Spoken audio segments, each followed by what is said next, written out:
देवानां च ऋषीणां च गुरुं कांचन सन्निभं बुद्धि भूतम त्रिलोकेशम तम नमामि बृहस्पति।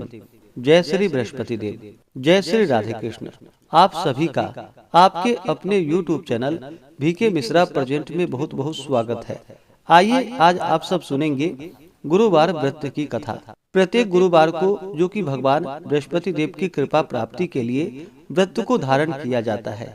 जो भी भक्त सच्ची श्रद्धा के साथ नियम और निष्ठा के साथ गुरुवार का व्रत धारण करते हैं तो भगवान बृहस्पति देव की कृपा से उनके सभी प्रकार के दुख और कष्ट दूर होते हैं तथा सभी प्रकार के सुख और समृद्धि की प्राप्ति होती है।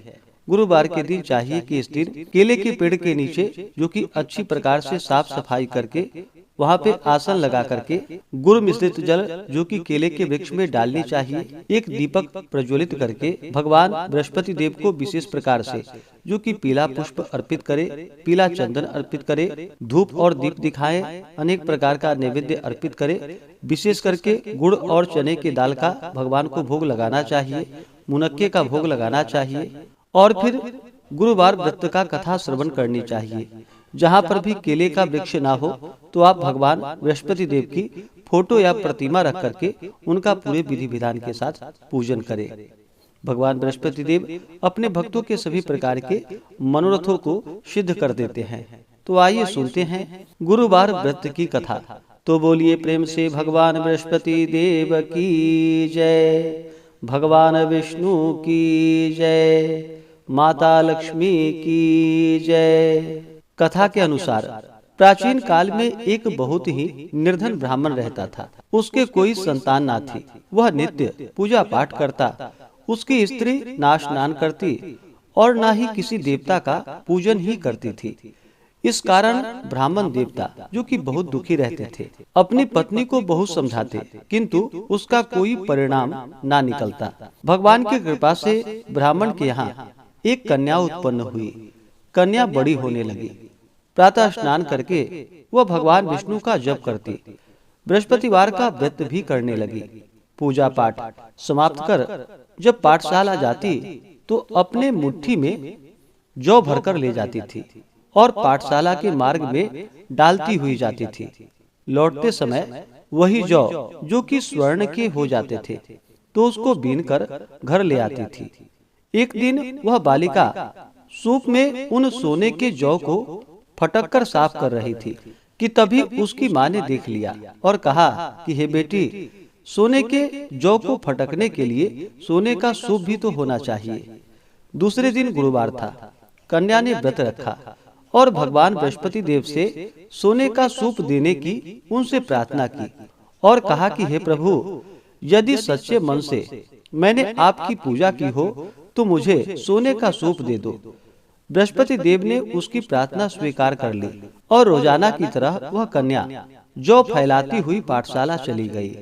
पाठशाला से लौटकर जब वह जौ बीन रही थी तो बृहस्पति देव की कृपा से उसे सोने का सूप मिला। उसे वह घर लेकर आई और उससे जौ फटककर साफ करने लगी, परंतु उसकी माँ का वही ढंग रहा। एक दिन की बात है, कन्या सोने के सूप में जब जौ को साफ कर रही थी उस समय उस नगर का राजकुमार वहां से निकला। कन्या के रूप और कार्य को देखकर वह उस पर मोहित हो गया। राजमहल आकर वह भोजन तथा जल त्याग कर उदास होकर लेट गया। राजा को जब राजकुमार द्वारा अन्न और जल त्यागने का समाचार प्राप्त हुआ तो अपने मंत्रियों के साथ वह अपने पुत्र के पास गया और पूछा कि हे बेटा, तुम्हें किस बात का कष्ट है?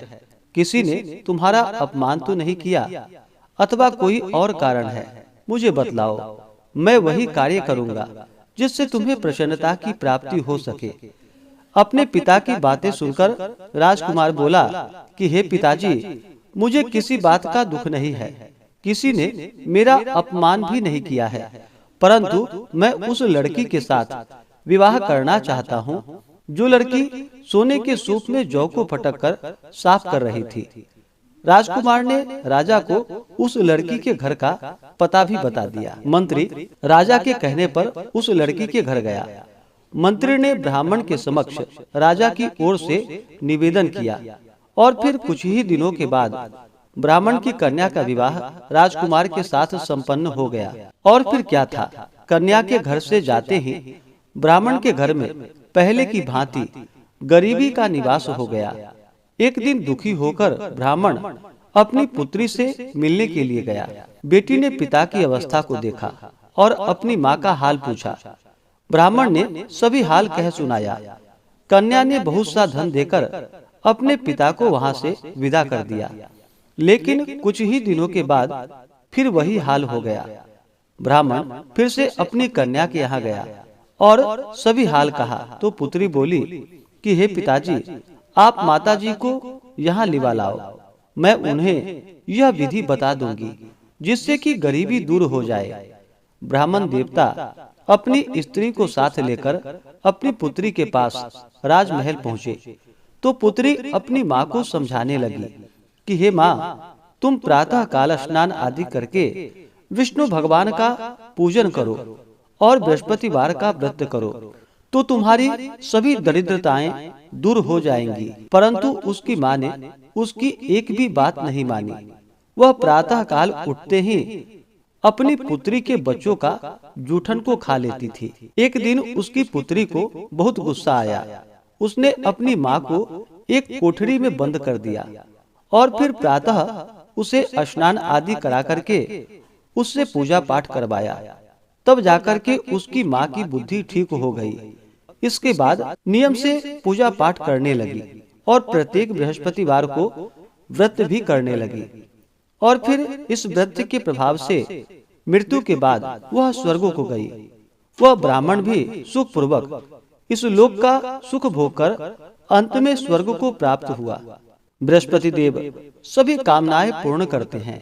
जो सद्भावना पूर्वक बृहस्पतिवार का व्रत करते हैं एवं कथा पढ़ते हैं अथवा सुनते हैं और दूसरों को भी सुनाते हैं, बृहस्पति देव उनकी सभी मनोकामनाएं पूर्ण करते हैं और उनकी सदैव रक्षा करते हैं।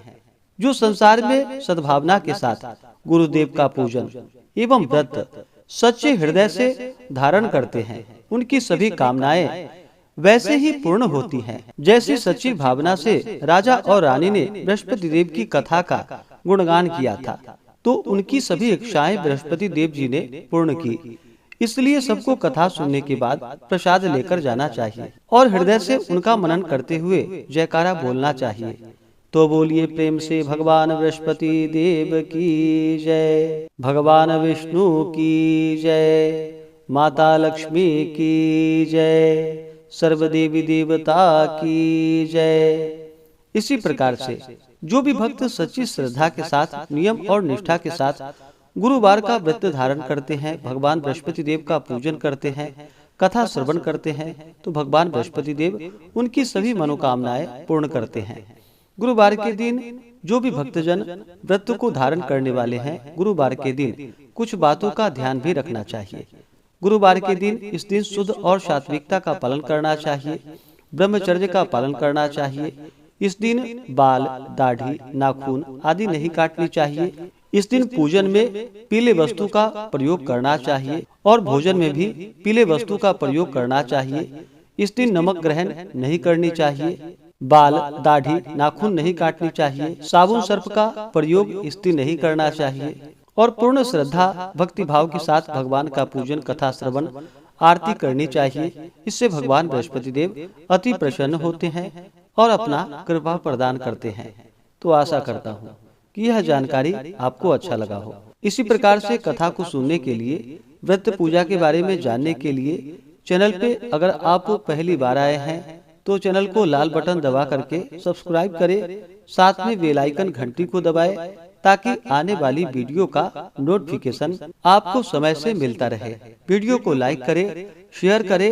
सुखी रहें और स्वस्थ रहें। जय श्री राधे कृष्ण। धन्यवाद।